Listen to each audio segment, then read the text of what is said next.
Okay, this is your first lesson in cross stitch, and the first thing I'm going to tell you is about the needles. These I purchased yesterday at AC Moore, local craft place. They were like $1.89 for six. These are tapestry needles. Some places you will see them actually called cross stitch needles, but they're very, very similar. They have a large eye. You probably can't see that here, but it's a fairly large eye, and they're very blunt at the end. They don't need a sharp tip because, see, that might be a little bit better. They don't need a sharp tip because they do not pierce the fabric.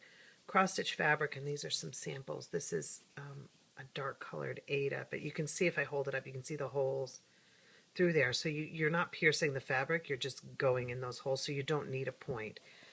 So the first thing is your needles, and they are sized accordingly. A 24 is a pretty good basic size to start with, easy enough to handle. These are made by DMC, which is actually a French company.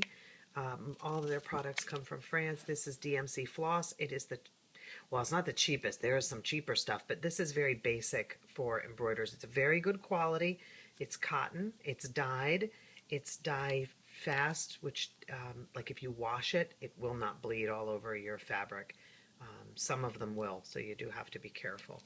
Although I don't ever really wash anything after I stitch it, I always have clean hands, and I protect my work by putting it in like a pillowcase so that it doesn't, if I'm going to leave it for 2 or 3 years, which I have done. So at any rate, I keep my needles. I made this needle book, and I keep mine there if we open it up. Okay, so I keep all mine, but my cross stitch needles are the last page. There you go. And I have some that are gold.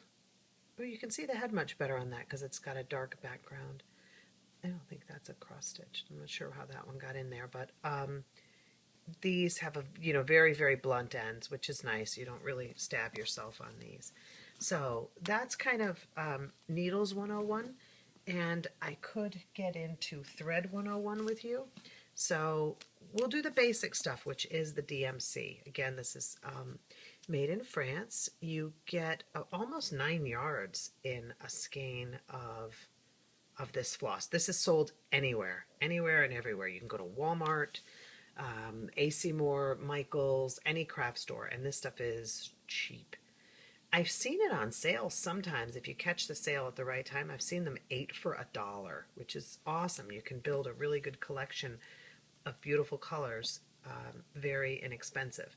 But even yesterday, I paid full price for these just to have a little sample, and these were 39 cents a piece. So it's still pretty inexpensive, which is nice. But you will note, here's one that's got a little ravelly end. When you look at this up close, I'm so sorry, I'm filming this with my iPhone. Trying to focus in for you. There you go. You can tell that there are 6 threads comprise this one piece. So then I'm trying to grab it one-handed. So then you have to decide, how are you going to split this? What you're going to do is pull off a section of this. I'm not going to do it because I'm one-handed, but you pull off a section of this thread and make it about as long as your arm. I think, how long my arm is. I think if you do any longer, it will knot more often, and you'll get really frustrated because there's nothing worse than trying to pull a needle through and it keeps knotting. When you have a long piece, that's what happens. So pull off a section about as long as your arm, maybe a little bit longer, cut it, and now you're looking at it. It's got 6 threads. How are you going to split that? I don't really stitch on large count, or actually it's smaller count Ada fabric that has more squares or less squares to the inch. If you did, you would probably want to split this into 2s. So in other words, you'd have 3, you'd separate it. You'd have 3 strands over here, and you'd have 3 strands over here. And then you can begin sewing. But I split mine into 2. This is a 14 count Ada fabric, which means there are 14 squares per inch. And this is stitched with 2. If I stitched with 3, it would just be a little thicker. Darker, it would be thicker. Sometimes I stitch on, this is like a sample just to show you, even weave fabric, and it's pretty small. There you go.